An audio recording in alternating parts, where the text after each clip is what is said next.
Hello students, I hope तुम्हाला दिवाळी खूपच छान गेली असेल आणि तुम्ही काळजीही घेतली असेल. तर जसं बॅक टू वर्क म्हणतात तसं आज आपण बॅक टू स्टडी म्हणूया आणि आपल्या नवीन व्हिडिओला स्टार्ट करूयात. Chapter number 9 control and coordination part 4 आणि आजचा आपला टॉपिक आहे transmission of nerve impulse. Transmission of nerve impulse ह्या टॉपिकमध्ये आपल्याला बघायचं आहे की ट्रान्समिशन एक्झॅक्टली कसं होतं. म्हणजे बरेच वेळा आपण म्हटलं की कंडक्शन, एक्सायटेशन ह्या टर्म आपण लास्ट व्हिडिओमध्ये बघितल्या, पण एक्झॅक्टली ही प्रोसेस कशी होते किंवा हे ट्रान्समिशन जे आहे नर्व इम्पल्सचं ते कसं होतं हे आपल्याला इन डिटेल आज बघायचं आहे. ह्यासाठी या डायग्राममध्ये आपण ॲक्झॉनचा एक छोटा पार्ट इथं दाखवलेला आहे आणि यामध्ये एक्झॅक्टली काय सांगण्याचा प्रयत्न केला आहे की आता हा ॲक्झॉन इथं मोठा करून दाखवलेला आहे आणि यामध्ये प्लाझ्मा मेम्ब्रेन आहे. प्लाझ्मा मेम्ब्रेन म्हणजे जे काय सेल्सचं त्या जे प्लाझ्मा मेम्ब्रेन आहे ते असणार आहे. हे याच्यामध्ये त्याच्या बाहेरच्या बाजूला जर तुम्ही बघितलं तर जे चार्जेस आहेत ते पॉझिटिव्ह चार्ज आहे आणि इनसाईडला निगेटिव्ह चार्ज आहे. आता सध्या इतकंच ह्या डायग्राममध्ये लक्षात ठेवा की प्लाझ्मा मेम्ब्रेन ह्या डिफायनिंग मेम्ब्रेन्स आहेत आणि याच्या बाहेरच्या बाजूला पॉझिटिव्ह चार्ज आहे आणि आतमध्ये म्हणजे inside the cell negative charge आहे. हे इतकंच या डायग्राममध्ये तुम्ही लक्षात ठेवायचं आहे. आता आपण टॉपिकला स्टार्ट करणार आहोत की nerve impulse is wave of electrical और electrochemical disturbance passing along neuron. Nerve impulse हे वेव ऑफ बायो इलेक्ट्रिकल असं का म्हटलं गेलं आहे, कारण हे लिव्हिंग ऑर्गॅनिझममध्ये एक इलेक्ट्रिक चार्ज किंवा जे काही पोटेन्शियल असतं इलेक्ट्रिक पोटेन्शियल हे due to charges inside the cell म्हणून तिथं काय वर्ड यूज केलं आहे बायो इलेक्ट्रिकल और इलेक्ट्रोकेमिकल डिस्टर्बन्स म्हणजे ते डिस्टर्ब झाल्यामुळं तिथे एक वेव फॉर्म होते आणि म्हणजेच हे काय असणार आहे nerve impulse. Transmission of nerve impulse is result of electrical charges across the neuronal membrane during conduction of an excitation. Transmission of nerve impulse हे कसं होतं is result of electric charges. आता हे चार्जेस जसं पहिल्यांदा मी सांगितलं तुम्हाला की पॉझिटिव्ह आणि निगेटिव्ह जे काही चार्जेस आहेत त्यांच्या डिस्टर्बन्समुळं आणि हे कुठं असणार आहे न्यूरोनल मेम्ब्रेनमुळं मध्ये आणि हे कधी होईल conduction of and excitation. Each neuron has charge cellular membrane. प्रत्येक न्यूरॉनमध्ये चार्ज सेल्युलर मेम्ब्रेन आहे with voltage different on outer and inner side. Most important हा जो चार्ज आहे तो डिफरंट आहे आउटर आणि इनर साइड म्हणजे सेलच्या बाहेरच्या बाजूला आणि सेलच्या आतमध्ये हा चार्ज वेगळा आहे. म्हणजे सेलच्या बाहेरच्या बाजूला कसा असेल पॉझिटिव्ह चार्ज, सेलच्या आतमध्ये असेल निगेटिव्ह चार्ज. ओके, हे एवढे 3 पॉईंट तुम्ही समजून घ्या. नेक्स्ट बघूयात. External tissue fluid has sodium and potassium. External tissue fluid म्हणजेच कुठं सेल आउटसाइड द सेल म्हणजे पण कुठं इथं एक्स्ट्रा सेल्युलर फ्लुइड जो आहे त्यामध्ये सोडियम पण असतं आणि पोटॅशियम पण असतं. But most important but more sodium and chlorine while potassium is more within fiber or intracellular fluid. एक लक्षात घ्यायचं एक्स्ट्रा सेल्युलर फ्लुइड म्हणजेच हवं तर आपण डायग्राममध्ये बघूयात की ही सेल आहे म्हणजे सेलच्या आतमध्ये पोटॅशियम जास्त असणार आहे. सेलच्या बाहेरच्या बाजूला म्हणजेच एक्स्ट्रा सेल्युलर फ्लुइडमध्ये पोटॅशियम असेलच पण तिथे जास्त सोडियम असणार आहे आणि थोड्या प्रमाणात अजून क्लोरीन पण असणार आहे. Then this condition of resting nerve called polarized state. म्हणजे रेस्टिंग नर्व कधी म्हणणार आपण की जेव्हा तिथं कोणताही कंडक्शन ऑफ इम्पल्स नाही आहे, एक्सायटेशन नाही आहे, रेस्ट आहे न्यूरॉन म्हणजे तिथं काहीही कोणतीही मुवमेंट नाही आहे. मुवमेंट म्हणजे इथं मुवमेंट असं नाही तर काय म्हणायचं आपल्याला तिथं कोणतंही स्टिम्युलस येणार नाही त्यामुळे तिथं एक्सायटेशन नसणार आहे, नर्व इम्पल्सचं कंडक्शन असणार नाही आहे, असं काहीही असणार नाही तेव्हा तो न्यूरॉन रेस्टिंग स्टेजला असणार आहे आणि म्हणून त्याला काय म्हटलं जातं अजून पोलराइज्ड स्टेज. पोलराइज्ड स्टेट कधी का म्हणायचं किंवा त्याला रेस्टिंग नर्व का म्हणायचं कारण जे काय जी कंडिशन आहे ती तिथं जी मेंटेन राखली जाते. आणि ही कशामुळे मेंटेन होते? Maintain by access sodium outside. म्हणजे इथं कंडिशन कशी असणार आहे? बाहेरच्या बाजूला सोडियम जास्त असेल आणि एक्सेस के प्लस पोटॅशियम इनसाइड म्हणजे आतल्या बाजूला जास्त असेल. त्यावेळेस हा जो काय स्टेज आहे ती रेस्टिंग स्टेज किंवा त्याला पोलराइज्ड स्टेट असं म्हटलं जातं. Then large case plus inside with large negatively charge protein molecules and nucleic acid. म्हणजे परत एकदा मी रिपीट करते, सोडियम बाहेरच्या बाजूला असणार आहे, पोटॅशियम पण बाहेरच्या बाजूला असणार आहे, पण जास्त प्रमाणात सोडियम असेल बाहेरच्या बाजूला, त्याच्यासोबत क्लोरीन आयन्स असतील. आतमध्ये सेलच्या आतमध्ये पोटॅशियम जास्त असेल, त्याच्यासोबत अजून प्रोटीन मॉलिक्युल्स असतात जे निगेटिव्हली चार्ज असणार आहेत, प्लस न्यूक्लिक ॲसिड असेल. ह्यामुळं काय होईल तर जे आतमध्ये असणारं म्हणजे सेलच्या आतमध्ये जे असणारे चार्जेस आहेत ते लेस पॉझिटिव्ह असतात, म्हणजेच निगेटिव्ह असणार आहे. आणि बाहेरच्या बाजूला असणारे चार्जेस असतात ते पॉझिटिव्ह, म्हणजे तिथं चार्जेस जे ते बाहेरचं जे काय फ्लुइड आहे तो पॉझिटिव्हली चार्ज असेल, inside the cell negatively charge. Sodium potassium pump actively restores ions to their appropriate side. आता इथं ही स्टेज मेंटेन राखण्याचं काम कोण करतं? Sodium potassium pump. जर आयन्स लीक होत असतील मेम्ब्रेनमधून तर त्यांना रिस्टोर करायचं, म्हणजे त्यांचं जे काही कॉन्सन्ट्रेशन आहे ते प्रॉपर ठेवण्याचं काम कोण करतं? Sodium potassium pump. Then against concentration and electrochemical gradient, sodium being forced out and potassium being forced inside the membrane, and this process called sodium pump or sodium potassium exchange pump which requires ATP. आता इथे word आहे against concentration और electrochemical gradient. आता against concentration gradient म्हणजे काय तर आपण last इयरमध्ये बघितलंय की अलॉंग कॉन्सन्ट्रेशन ग्रेडियंट म्हणजे काय तर जो काय फ्लो आहे त्या मॉलिक्युलचा सॉल्यूटचा जो काय फ्लो आहे तो हायर कॉन्सन्ट्रेशन कडून लोअर कॉन्सन्ट्रेशन कडे जात असेल तर त्याला अलॉंग कॉन्सन्ट्रेशन ग्रेडियंट, म्हणजे जिकडे जास्त कॉन्सन्ट्रेशन आहे तिकडून कमी कॉन्सन्ट्रेशन असणाऱ्या असेल तिकडे जाणार. त्याला एनर्जीची काहीच गरज नाही, एनर्जी नाही म्हणजे त्याला आपण ते जे काही डिफ्युजन आहे ते जस्ट हायर टू लोअर असणार आहे, त्यामुळे तिथे एनर्जी इसेन्शियल नाही आहे. पण अगेन्स्ट कॉन्सन्ट्रेशन ग्रेडियंटमध्ये काय असेल तर लोअर टू हायर आहे. ओके, त्यामुळे it requires energy in the form of ATP. आणि हे कोण करतं तर sodium pump for sodium potassium exchange pump. Potential difference is -50 to -100 millivolt approximately, म्हणजे जो काही ॲव्हरेज आहे तो -70 मिलीव्होल्ट. हे लक्षात ठेवा की न्यूरॉनमध्ये पोटेन्शियल डिफरन्स हा -70 मिलीव्होल्ट असतो. Then resting membrane more permeable to potassium than sodium, slightly more potassium diffusing out than sodium moving inside, and it cause slight difference in polarity.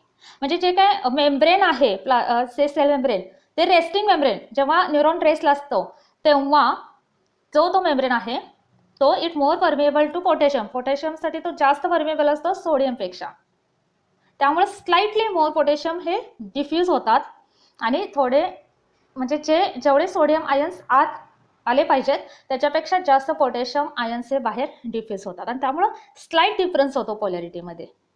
The nerve membrane has many voltage gated channels enable neuron to change its membrane potential to active potential in response to stimuli.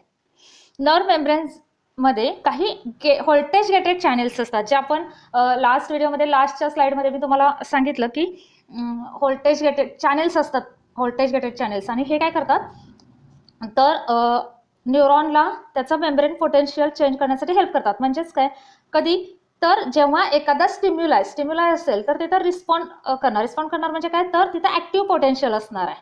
Resting potential changes to active potential. हे in detail आपण पुढच्या स्लाइडमध्ये बघणारच आहोत. आता just लक्षात एवढंच ठेवायचं आहे की नर्व मेम्ब्रेनमध्ये काही चॅनेल्स असतात आत बाहेर करू देण्यासाठी आयन्सना. ओके, आणि हे जे आहेत ते कधी तर जेव्हा स्टिम्युलाय तिथं असणार आहे आणि रेस्टिंग पोटेन्शियल म्हणजे रेस्टला असणार आहे न्यूरॉन ते आता ॲक्टिव्ह होणार, कारण तिथं स्टिम्युलाय मिळाला आहे ना, त्यामुळं ॲक्टिव्ह होणार. आणि यावेळेस ते चेंज जे होणार आहे त्यासाठी हे चॅनेल्स असणार. Sodium potassium gated channels are separate to transport both ions. म्हणजे सोडियमसाठीचं एक वेगळं गेटेड चॅनल आहे, पोटॅशियमसाठीचं वेगळं आहे, हे ट्रान्सपोर्ट करण्यासाठी, म्हणजे पोटॅशियम आणि सोडियम आयन्सना ट्रान्सपोर्ट करण्यासाठी. During resting potential gates are closed and membrane resting potential maintain. म्हणजे जेव्हा न्यूरॉनमध्ये कोणताही नर्व इम्पल्स असणार नाही आहे त्यावेळेस हे चॅनल्स क्लोज असतील आणि तेव्हा हे जे काय रेस्टिंग पोटेन्शियल आहे ते मेंटेन करण्यासाठी. हा म्हणजे मी हे सांगत असताना तुम्हाला बोर न कंटाळणं साहजिकच आहे, पण ईच अँड एव्हरी वर्डचा जो मिनिंग आहे तो मी सांगण्याचा प्रयत्न केलेला आहे. फक्त आता किती समजून घ्यायचं आणि किती कॉन्सन्ट्रेशननं माझा व्हिडिओ ऐकायचा हे तुमच्यावर डिपेंड आहे. कारण हे जर समजलं, मी नेहमीप्रमाणे सांगते, एकदा समजलं की परत तुम्हाला परत ते वाचावं लागणार नाही, याची मी गॅरंटी देते. फक्त तुम्ही शांतपणे ऐकण्याचा, समजून घेण्याचा प्रयत्न करा आणि हे कसं होतं हे इमॅजिन करण्याचा प्रयत्न करा. तर तुम्हाला ह्यावरचा कोणताही क्वेश्चन असेल सॉल्व्ह करता येईल. हे परत मी सांगते, समजून घ्या. एक आतापर्यंत जे सांगितलं ते मी फक्त शॉर्टमध्ये रिपीट करते. न्यूरॉनचं जे काय मेम्ब्रेन आहे तर त्याच्यामध्ये बाहेरच्या बाजूला पॉझिटिव्ह चार्ज असतो, आतल्या बाजूला निगेटिव्ह चार्ज असतो. आणि हा निगेटिव्ह चार्ज कशामुळे, तर पोटॅशियम जे आहे ते तर असणारच आहे, ते थोडं कमी प्रमाणात असेल, म्हणजे लेस पॉझिटिव्ह आहे म्हणून निगेटिव्ह. आणि त्याच्यासोबत अजून प्रोटीन असणार आहे, न्यूक्लिक ॲसिड असणार आहे. ओके, बाहेरच्या बाजूला सोडियम आयन जास्त असतील त्यामुळे तो पॉझिटिव्हली चार्ज असेल. आणि हे रेस्टिंगला, कोणतंही तिथं काम सुरू नाही आहे अशा पोझिशनमध्ये ही कंडिशन असणार आहे. बाहेर पॉझिटिव्ह, आत निगेटिव्ह. इतकं समजलं तरी पुरेसं आहे. आता चेंजेस पुढं काय होणार, म्हणजे एक्झॅक्टली जेव्हा नर्व इम्पल्सच्या वेळेस ह्या कंडिशनमध्ये काय चेंज होणार आहे ते आपल्याला बघायचं आहे. यातली पहिली जी काय स्टेज आहे ती डिपोलरायझेशन. डिपोलरायझेशन, आता अगोदरची स्टेट कशी होती, पोलराइज्ड स्टेट म्हणजे रेस्टिंगची. मग इथं डी आहे म्हणजे काहीतरी चेंज होणार आहे. आता हा चेंज काय ते आपल्याला बघायचं आहे. एनी चेंज और disturbance two membrane will cause sodium to enter into membrane and lower the potential difference, make the membrane more permeable to sodium, so there will be rapid influx of sodium. प्रत्येक सेंटेन्सचा meaning आपण बघूयात. डिपोलरायझेशन होणार म्हणजे काहीतरी change होणार किंवा disturbance होणार two membrane. आणि हा चेंज काय असणार आहे, sodium to enter into membrane. कारण सोडियम कुठं आहे, आउटसाईडला आहे, तो आतमध्ये एंटर करणार. ओके, आणि यामुळे काय होईल, पोटेन्शियल डिफरन्स लो होणार. Make the membrane more permeable to sodium. जे मेम्ब्रेन आहे ते सोडियमला आतमध्ये येण्यासाठी मोर परमेएबल असणार आहे. त्यामुळे काय होईल, सोडियम फास्ट रॅपिड इनफ्लक्स म्हणजे आतमध्ये तो रॅपिडली फास्ट येणार. These properties peculiar to nerve membrane. Then voltage gated channels can change potential difference of membrane as per stimulus received and also operate separately and are self closing. आता इथं जे काय channels आहेत, voltage gated channels आहेत, म्हणजे जसं sodium आणि पोटॅशियमसाठीचे, तर ते काय करतात, it change potential difference of membrane. म्हणजे जसं स्टिम्युलस रिसीव्ह होणार तसं तिथं चेंज होणार आहे. आणि हा चेंज कसा, तर हे दोन्ही चॅनल सेपरेटली ऑपरेट करतात आणि स्वतःहून ते क्लोज होऊ शकतात, सेल्फ क्लोजिंग आहे.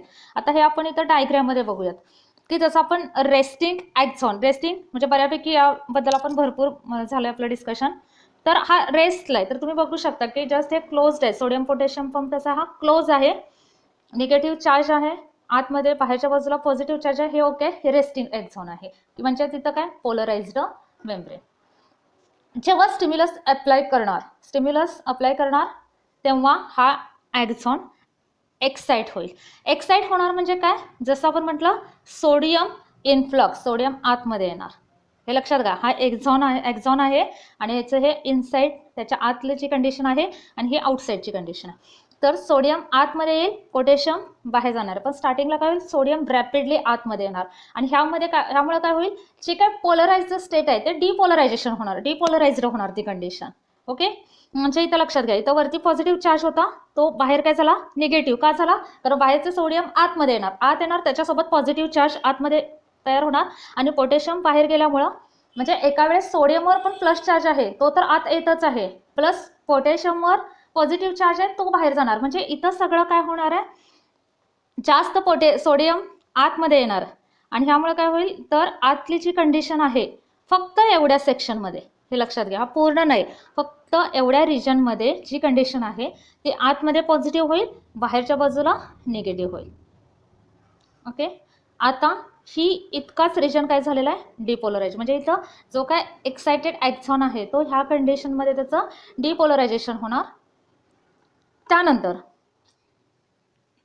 नेक्स्ट काय होईल तर during depolarisation sodium gates open but not K plus gates, म्हणजे पोटॅशियम गेट हे लगेचच ओपन होणार नाहीत. सुरुवातीला काय होईल, सोडियम गेट ओपन होईल आणि त्यामुळे फास्ट त्याचा इन्फ्लक्स होईल आतमध्ये तो sodium to rush in to axon and brings about depolarisation. ECF extra cellular fluid become electronegative, कारण सोडियम प्लस चार्ज आहे तो आतमध्ये आल्यामुळे काय होईल, बाहेरच्या बाजूला लेस पॉझिटिव्ह म्हणजेच निगेटिव्ह कंडिशन झाली, व्हाईल इनर मेम्ब्रेन इलेक्ट्रोपॉझिटिव्ह.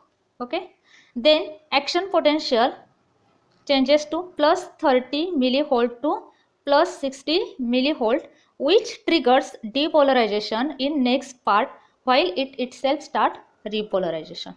आता इथं काय झालं की ह्या एवढ्याच पार्टमध्ये डिपोलरायझेशन झालं, ॲक्शन पोटेन्शियल चेंज झाला आणि ह्यामुळे काय होईल तर हा जो काही चार्ज आहे तो इकडं पुढच्या रिजनमध्ये जाणार, सरकणार. म्हणजे हे जे काही एक्सायटेशन आहे ते परत पुढे जाईल. पुढं कंडिशन काय होणार, सेम पोटॅशियम आतमध्ये येईल, सोडियम आतमध्ये येईल, त्यानंतर इथं आतमध्ये पॉझिटिव्ह चार्ज क्रिएट होणार, बाहेरच्या बाजूला परत निगेटिव्ह चार्ज आणि हा रिजन एक्साइट होणार. हा रिजन जेव्हा एक्साइट होईल म्हणजे डिपोलराइज्ड होईल तेव्हा त्याच्या मागचा म्हणजे इथं हा जो रिजन आहे तो खाली इथं परत त्याचं अगोदरच्या स्टेट करत तो रिपोलराइज्ड होणार.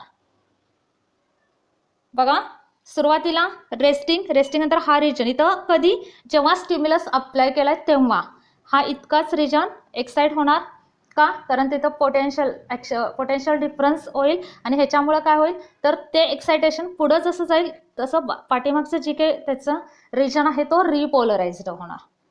पुढच्या स्टेजमध्ये काय होईल तर हा रिजन हा इथं असेल, म्हणजे पोलराइज्ड आहे तिथं डिपोलराइज्ड होणार आणि हा रिजन रिपोलराइज्ड होणार. हे पुढं मी ग्राफमध्ये सुद्धा तुम्हाला सांगणारच आहे. Then repolarization change in polarity from depolarized back to original state, म्हणजे अगोदर पोलराइज्ड होता त्यानंतर डिपोलराइज्ड झाला नंतर परत repolarized. It occurs by short interval आणि त्यामध्ये जो काही शॉर्ट इंटरवल असतो त्याला रिफ्रॅक्टरी पिरियड असं म्हटलं जातं. Large number of sodium inside cause drop in permeability of membrane for sodium. आता सोडियम आतमध्ये जास्त त्याचं कॉन्सन्ट्रेशन असतं त्यामुळं जी काही सोडियमसाठीची परमिएबिलिटी आहे ती कमी होते आणि it changes to more permeable for potassium by opening potassium voltage gates. आता सोडियम आतमध्ये जास्त आहे त्यामुळे तो आता जास्त प्रमाणात झाल्यामुळे त्याच्या परमिएबिलिटी आहे ती कमी होते आणि पोटॅशियमचे जे काही गेट्स आहेत ते ओपन होतात, स्लोली क्लोजिंग सोडियम गेट्स. म्हणजे पोटॅशियमचे गेट ओपन होतात, सोडियमचे गेट हळूहळू क्लोज होतात. Then sodium potassium pump become operational. Process of producing, आता हे सगळे प्रोसेस झाल्यानंतर एक शॉर्टमध्ये वेव्ह ऑफ स्टिम्युलेशन कशी फॉर्म होते ती बघूया. Process of producing wave of stimulation causing depolarization, म्हणजे स्टिम्युलाय अप्लाय झाल्यानंतर पहिली स्टेज असणार आहे डिपोलरायझेशनची, त्यानंतर repolarization is repeated continuously up to end of axon terminal. आणि हे कुठपर्यंत जाणार आहे, ॲक्झॉन टर्मिनलपर्यंत. आणि त्यानंतर आपल्याला माहिती आहे की पुढं सिनॅप्स असणार आहे, सिनॅप्टिक क्लेफ्ट, तिथं न्यूरोट्रान्समीटर, हे सगळं आपण बघितलंच आहे. पण हे कुठपर्यंत ह्याचे एक्सायटेशन असणार आहे, ॲक्झॉन टर्मिनलपर्यंत. देन इन मेड्युलेटेड नर्व, जे काय मेड्युलेटेड नर्व्स असतात तिथं मायलिन शीथ असते and myelin sheath prevents flow of ions between axoplasm. आता मायलिन शीथ असते त्यामुळे एक्झोप्लाझममधून जे काय आयनचा फ्लो आहे त्याला ते प्रिव्हेंट करते, प्लस ECF मध्ये पण ते प्रिव्हेंट करते. And gated channels can operate only in region of nodes of Ranvier. आता मायलिन शीथ असल्यामुळे काय होतं, जिथं जिथं नोड्स ऑफ प्लेनिवियर आहेत तिथंच फक्त व्होल्टेज गेटेड चॅनल्स ऑपरेट होतात. आणि त्यामुळे काय होतं तर action potential cannot travel as continuous wave, अशी तिथे एक कंटिन्युअस वेव्ह फॉर्म होत नाही. आणि so it has to jump from node to node, कारण फक्त चॅनल्स जे आहे ते कुठं ऑपरेट होतात, फक्त नोडवर. त्यामुळे एका नोडमधून दुसऱ्या नोडवर हे जम्प करावं लागतं ॲक्शन पोटेन्शियलला. त्यामुळे तो ॲज अ वेव्ह म्हणून तिथं पासआउट होऊ शकत नाही. And this process is called saltatory conduction. And हे फास्ट असतं खूप, at the rate of 120 metre per second, which is faster than continuous conduction in non medullated nerve. Non medullated फायबरपेक्षा medullated फायबरमध्ये कंडक्शन हे खूप फास्ट असतं. आणि याचं रिझन काय तर नोड टू नोड तिथं जम्प केल्यामुळं. आणि याचं रिझन काय तर जे काय गेटेड चॅनल्स आहेत ते फक्त कुठं ऑपरेट होतात, नोड्समध्येच. आणि का नोड्समध्ये ऑपरेट होतात, कारण मायलिन शीथ त्याला प्रिव्हेंट करते की तिथं ते चॅनल्स ऑपरेट होऊ शकत नाहीत. आता इन शॉर्ट सगळे आपण प्रोसेस एक बघूया. Application of stimulus on resting nerves, then permeability of membrane changes and it becomes more permeable to sodium. Sodium ions diffuse into neuron from ECF. बाहेरून आतमध्ये सोडियम आयन्स फास्ट येतात. Number of positive ions inside axon increases, त्यामुळे आतले positive आयन्सचं जे काय numbers आहेत ते increase होतात. Membrane potential changes from -70 milli व्होल्टपासून +30 मिली व्होल्टकडे तो चेंज होतो. This change in the membrane potential called action potential.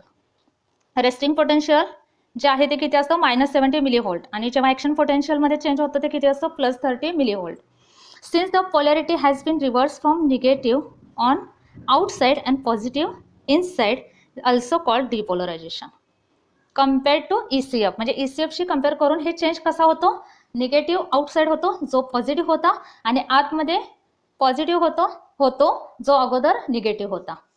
त्यानंतर repolarization. At the peak of action potential the sodium channel close, कारण सोडियम कॉन्सन्ट्रेशन इन्क्रीज झालं आतमध्ये तर ॲटोमॅटिक काय होतं, सोडियम चॅनेल क्लोज होतात. पोटॅशियम गेट्स ओपन होतात. The membrane become more permeable to potassium, पोटॅशियमसाठी जास्त परमिएबल होतात. Potassium ions diffuse out of axon. The inside membrane become less positive, that is become negative once again, म्हणजे त्याला काय म्हटलं जातं, repolarization. Axoplasm inside become negatively charge and ECM become positively charge respectively. आणि हे परत काय होतं, अगोदरच्या ओरिजिन स्टेटला येतं. इथं परत एक ग्राफिकल रिप्रेझेंटेशन तुम्हाला दिलेलं आहे. -70 इथं का रेस्टिंग पोटेन्शियल असणार आहे ते. इथं स्टिम्युलस अप्लाय झाल्यानंतर तो इथं काय होईल, डिपोलरायझेशन, कारण सोडियम आतमध्ये, परत खाली पोटॅशियम आउट, देन रिपोलरायझेशन. आणि शेवटी काय असणार आहे, sodium potassium pump returns the ions, म्हणजे अगोदरच्या स्टेटला ते येण्यासाठी आयनचं कॉन्सन्ट्रेशन, इथं सोडियम पोटॅशियम पंप ऑपरेट होतात. आणि end of action potential. So I hope तुम्हाला व्हिडिओ समजत असेल. मी जास्तीत जास्त सोप्या लँग्वेजमध्ये तुम्हाला सांगण्याचा प्रयत्न केलेला आहे. आणि अजून काही तुम्हाला समजत नसेल तर नेहमीप्रमाणे मी म्हटलंच आहे. आणि व्हिडिओ जरा शेवटपर्यंत बघत चला. मी परत एकदा सांगते, कारण खूप मी मनापासून प्रत्येक गोष्ट एक्सप्लेन करण्याचा प्रयत्न केलेला आहे. अर्धवट सोडू नका, कारण शेवटी मग तुम्हालाच ते समजणार नाही आहे. ओके, व्हिडिओ जर आवडला असेल तर शेअर करा. काही अडचणी तुमच्या स्टडी ह्या टॉपिकशी रिलेटेड असतील तर कॉमेंट सेक्शनमध्ये सांगा. सबस्क्राईब करा चॅनलला. आणि मोस्ट इम्पॉर्टंट स्टडी करा आणि काळजी घ्या. थँक्यू.